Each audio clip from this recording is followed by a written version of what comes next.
ಕೆಲವೊಂದು ಕ್ವೆಶ್ಚನ್ಗೆ ಆನ್ಸರ್ ಗೊತ್ತಿಲ್ಲ, ಅದನ್ನ ಗೊತ್ತಿಲ್ಲ ಅಂತ ಹೇಳ್ಬಿಡ್ತಾರೆ. ನಾವು ಗೊತ್ತಿಲ್ಲ ಅಂತ ಅಂದಾಗ ಅಲ್ಲಿ ಬ್ಯಾಡ್ ಇಂಪ್ರೆಷನ್ ಕ್ರಿಯೇಟ್ ಇಲ್ಲ ಆಗಲ್ಲ. ಪ್ರತಿಯೊಬ್ಬರು ನೋಡಮ್ಮ ಬೃಹಸ್ಪತಿಗಳಲ್ಲ. ಅಲ್ಲ, ನಮ್ಗೆ ವಿಶ್ವದಲ್ಲಿ ನಡೀತಾ ಇರೋ ಎಲ್ಲ ಈಗ ನಮ್ಮ ಮುಂದೆ ಕ್ಯಾಮ್ರಾ ಇದೆ, ಅದೆಂಥ ಕ್ಯಾಮ್ರಾ ಹೇಗೆ ನಡೆಯುತ್ತೆ ನನ್ಗೆ ಗೊತ್ತಿಲ್ಲ. ಈ ಕ್ಯಾಮ್ರಾ ಏನಪ್ಪಾ, ಇದು ಯಾವ ರೀತಿ ಇದು ವರ್ಕ್ ಆಗುತ್ತೆ ಅಂದ್ರೆ ಗೊತ್ತಿಲ್ಲ ಅಂದ್ರೆ ಗೊತ್ತಿಲ್ಲ. ನನಗೆಲ್ಲ ಗೊತ್ತಿರೋ ಸಾಧ್ಯ ಇಲ್ವಲ್ಲ. ಪ್ರಪಂಚದಲ್ಲಿ ತಿಳ್ಕೊಳ್ಳುವಂಥದ್ದು ನಾವು ಪೂರ್ತಿ ಇಡೀ ಜೀವಮಾನ ತಿಳ್ಕೊಳ್ಳೋಕೆ ಇದು ಮಾಡಿದ್ರು ಗೊತ್ತಾಗಲ್ಲ. ಹಾಗಾಗಿ ನಮ್ಗೆ ಇಂಟರ್ವ್ಯೂ ಮಾಡುವಂಥವ್ರಿಗೆ ಗೊತ್ತಿರತ್ತೆ, ಏನ್ ತಿಳಿದಿರುತ್ತೆ ಅಂದ್ರೆ ನಾವು ಕೇಳುವ ಎಲ್ಲ ಪ್ರಶ್ನೆಗಳಿಗೂ ಈ ಅಭ್ಯರ್ಥಿಗೆ ಉತ್ತರ ಗೊತ್ತಿರೋದಿಲ್ಲ. ಕೆಲವರು ಉತ್ತರ ಚೆನ್ನಾಗಿ ಹೇಳ್ಬಿಡ್ತಾರೆ, ಅವ್ರ ಲಕ್ ಅದು. ಕೆಲವರ ಲಕ್ ಹೆಂಗಾಗುತ್ತೆ ಅಂದ್ರೆ ಆ ಇಂಟರ್ವ್ಯೂನಲ್ಲಿ ಇನ್ನೊಂದು ಹೇಳ್ತೀನಿ ನಾನು, ಆ ಇಂಟರ್ವ್ಯೂನಲ್ಲಿ luck plays a very important role, ತುಂಬಾ ಇಂಪಾರ್ಟೆಂಟ್ ರೋಲ್. ಕೆಲವ್ರು ಏನಾಗುತ್ತೆ, ಬೆಳಗ್ಗೆ ಫಸ್ಟ್ ಇನ್ನು ಫ್ರೆಶ್ ಆಗಿರೋ ಬರ್ತಾರೆ. ಫಸ್ಟ್ ಇಂಟರ್ವ್ಯೂ ಬೆಳಗ್ಗೆ 9 ಗಂಟೆಗೆ ಇಂಟರ್ವ್ಯೂ ಕೇಳೋರೆಲ್ಲ ಫ್ರೆಶ್ ಆಗಿರ್ತಾರೆ, ಎಲ್ಲ ತಯಾರಾಗಿ ಬಂದಿರ್ತಾರೆ. ಅಂತ ಇಂಟರ್ವ್ಯೂಗೆ ಹೋಗೋರಿಗೆ ಕಷ್ಟದ ಪ್ರಶ್ನೆ ಬಂದ್ಬಿಡುತ್ತೆ. ಅವ್ರಾದ್ಮೇಲೆ ನೆಕ್ಸ್ಟ್ ಬರ್ತಾರೆ. ಆ ಮಧ್ಯಾಹ್ನದ ಊಟದ ಟೈಮ್ ಬರುವಾಗ ಎಲ್ಲ ಇಂಟರ್ವ್ಯೂ ಬೋರ್ಡ್ ಮೆಂಬರ್ ಸ್ವಲ್ಪ ಹೊಟ್ಟೆ ಚೂರು ಅಂತಿರುತ್ತೆ. ಅವಾಗ ಜಾಸ್ತಿ ಹೊತ್ತು ಇಂಟರ್ವ್ಯೂ ಮಾಡಲ್ಲ, ಬೇಗ ಏನೋ ಕೇಳ್ಬಿಟ್ಟು.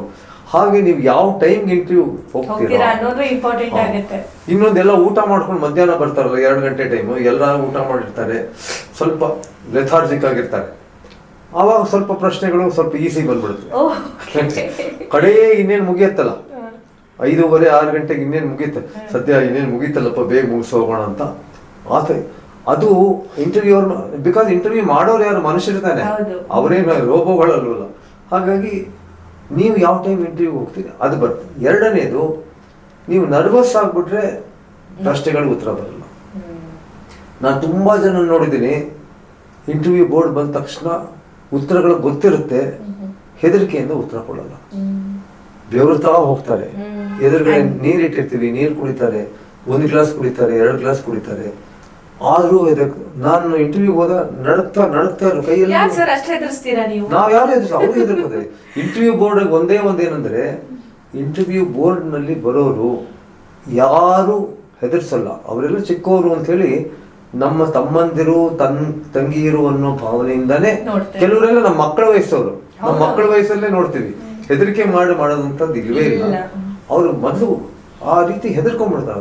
ಕೆಲವರು ಪಾಪ ಹಳ್ಳಿಯಿಂದ ಬಂದ್ರೆ, ಈಗ ನಾವು ಇಂಟರ್ವ್ಯೂ ಬರೋರೆಲ್ಲ ಬೆಂಗಳೂರು ಬಾಂಬೆ ಕಡೆಯಿಂದ ಬರೋರಲ್ಲ, ಪಾಪ ಸಣ್ಣ ಹಳ್ಳಿ, ರಾಣಿಬೆನ್ನೂರು, ಹಾವೇರಿ ಎಂತ ಜಾಗದಿಂದ ಬರ್ತಾರೆ.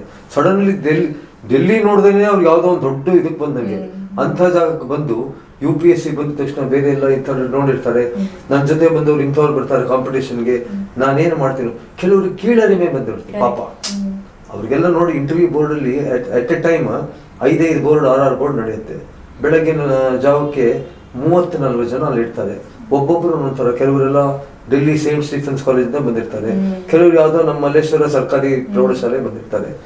ಇವನೇನು ಡೆಲ್ಲಿಯಿಂದ ಬಂದಿದ್ದಾನೆ, ಇವನು ಜಾಸ್ತಿ ನಾಲೆಡ್ಜ್ ಇದೆ, ನನಗಿಲ್ಲ ಅಂತ ನಾವೇ ಅವ್ರು ನೋಡಿ ಕೀಳರಿಮೆ ಬಂದ್ಬಿಡುತ್ತೆ ಪಾಪ. ಸಣ್ಣ ಊರಿಂದ ಬಂದಿರೋರಿಗೆ ಕೀಳರಿಮೆ ಬಂದ್ಬಿಡುತ್ತೆ. ಅವ್ರು ನಾವ್ ಯಾರು ಬರ್ಸಲ್ಲ ಪಾಪ. ಅಂಥವ್ರು ಬಂದಾಗ ನಾವು ಮೊದಲೇ ಹೇಳ್ತೀವಿ, ನೀವೇನು ಆತರ ಇದು ಮಾಡ್ಕೋಬೇಡಿ, ನಿಮ್ ಪಾಡ್ ನೀವು ಹೇಳಿ. ನಿಮ್ಗೇನು, ನನಗೆ ಎಷ್ಟೋ ಜನ ಬಂದು ಕೇಳ್ತಾರೆ, ನಮ್ಗೆ ಇಂಗ್ಲಿಷಲ್ಲಿ ಬರಲ್ಲ ಇಂಗ್ಲಿಷು. UPSCಲಿ ಪ್ರಶ್ನೆ ನಾವು ಇಂಗ್ಲಿಷಲ್ಲಿ ಕೇಳ್ತೀವಿ, ನಿಮ್ಗೆ ಇಂಗ್ಲಿಷ್ ಬರಬೇಕು ಅಂತ ರೂಲ್ ಇಲ್ಲ. ಕನ್ನಡದಲ್ಲಿ ಉತ್ತರ ಕೊಡ್ಬೋದು, ತೆಲುಗುಲಿ ಉತ್ತರ ಕೊಡ್ಬೋದು, ನಮ್ಮ ಭಾರತದ ಸಂವಿಧಾನದಲ್ಲಿ ಏನೇನು ರೆಕಗ್ನೈಸ್ ಆಗಿ ಎಲ್ಲಾ ಭಾಷೆಯಲ್ಲೂ ಕೊಡ್ಬೋದು. ಆದ್ರೆ ಮೊದಲೇ ಹೇಳ್ಬೇಕು, ನನಗೆ ಇಂಗ್ಲಿಷು ಹಿಂದಿಲಿ ಕೇಳಬೇಡಿ, ನಾನು ಕನ್ನಡದಲ್ಲಿ ಕೇಳಿ ಅಂತ. ನಿಮ್ಮ ಕನ್ನಡದಲ್ಲಿ ಕೇಳೋಕೆ ನಾವು ಇಂಟರ್ವ್ಯೂ ಬೋರ್ಡ್ ಮೆಂಬರ್ಸ್ ನಾವೇನಿರ್ತೀವಿ, ನಾವು ಕೇಳಿದ ಪ್ರಶ್ನೆನ ಇನ್ನೊಬ್ಬ ವ್ಯಕ್ತಿ ತಗೋತೀವಿ, ಕನ್ನಡ ಟ್ರಾನ್ಸ್ಲೇಟ್ ಮಾಡೋನು, ಅವ್ನು ಬಂದು ನಿಮ್ ಕನ್ನಡದಲ್ಲಿ ಹೇಳ್ತಾನೆ, ನೀವು ಉತ್ತರ ಕೊಟ್ಟಿದ್ರೆ ನಮ್ಗೆ ಮತ್ತೆ ಇಂಗ್ಲಿಷಲ್ಲಿ ಮಾಡಿ ಹೇಳ್ತೀವಿ. ಆತರ ಇದೆ. ಹಾಗಾಗಿ ನಾನು ಕನ್ನಡ, ನನಗೆ ಇಂಗ್ಲಿಷ್ ಬರಲ್ಲ, ನಾನು ಕನ್ನಡವಷ್ಟೇ ಬರುತ್ತೆ ಅಂತ ಹೆದರ್ಕೊಳ್ಳೋದು ಬೇಡ. ಕನ್ನಡದಲ್ಲಿ ಬರೆದವರು ಫಸ್ಟ್ ರ್ಯಾಂಕ್ ಬಂದ್ಬಿಟ್ಟಿದ್ದಾರೆ. ಹಾಗಾಗಿ ನಾವು ಕನ್ನಡಿಗರು ನಮಗ್ ಬರೋ ಭಾಷೆಯಲ್ಲಿ ಹೇಳ್ಬೇಕು. ಕನ್ನಡಿಗರು ತುಂಬಾ ಚೆನ್ನಾಗಿ ಮಾಡ್ತಾರೆ ಇಂಟರ್ವ್ಯೂನಲ್ಲಿ, they are doing very well. ಅದು ಹೋಗಿ ಮಾಕ್ ಇಂಟರ್ವ್ಯೂ, ಇನ್ನೊಂದು ಹೇಳ್ಬಿಡ್ತೀನಿ, ಮಾಕ್ ಇಂಟರ್ವ್ಯೂ ಅಂತ ಮಾಡ್ತಾರೆ. ಡೆಲ್ಲಿಲಾಗ್ಲಿ, ಬೆಂಗಳೂರ್ಲಾಗ್ಲಿ, ಲಕ್ನೋಲಾಗ್ಲಿ, ಬೇರೆ ಕಡೆ ಇಂಟರ್ವ್ಯೂಗೆ ಹೋಗೋಕೆ ಮುಂಚೆ ಆ ಇಂಟರ್ವ್ಯೂ ಹೇಗಿರುತ್ತೋ ಆ ಥರ ಅಣಕು ಸಂದರ್ಶನ ಅಂತ ಮಾಡ್ತೀವಿ. ಅದನ್ನ ಅದೇ ತರ ದೊಡ್ಡ ಅಧಿಕಾರಿಗಳು ಕೂತ್ಕೊಂಡು ಮಾಡ್ತಾರೆ. ಅಂಥ ಅಣಕು ಸಂದರ್ಶನಕ್ಕೆ ಹೋಗಲೇಬೇಕು. ಎಷ್ಟಾಗುತ್ತೋ ಅಷ್ಟು, ಒಂದು 20 ಸಂದರ್ಶನಕ್ಕೆ ಅಟೆಂಡ್ ಮಾಡಿದ್ರೆ ಧೈರ್ಯ ಬಂದ್ಬಿಡುತ್ತೆ. ಆ ಧೈರ್ಯ ಬಂದಾಗ ನೀವು UPSC ಹೋದಾಗ ಅಷ್ಟು ಹೆದರ್ಕೊಳ್ಳೋದು. ಓಕೆ ಯಾಕೆಂದ್ರೆ ಹಣಕ್ಕೆ ಸಂದರ್ಶನಕ್ಕೂ ಅಲ್ಲಿಗೆ ಬರುವಂತವರೇ ಬಂದಿರ್ತಾರೆ. ಓಕೆ ಎಲ್ಲ ಆಫೀಸರ್ಸ್ ಇರ್ತಾರೆ. ಅಲ್ಲಿಗೆ ಬಂದಿರ್ ಮತ್ತೆ ನಿಮ್ ಜೊತೆ ಬರೋರು ಅಂತವ್ರೆ ತಾನೆ. ಹೌದು. ಆ ಪರೀಕ್ಷೆಯಲ್ಲಿ ಪಾಸ್ ಆದವರೇ ಬರ್ತಾರೆ, Okay. ಮೇನ್ಸ್ ಪಾಸ್ ಆದವರು.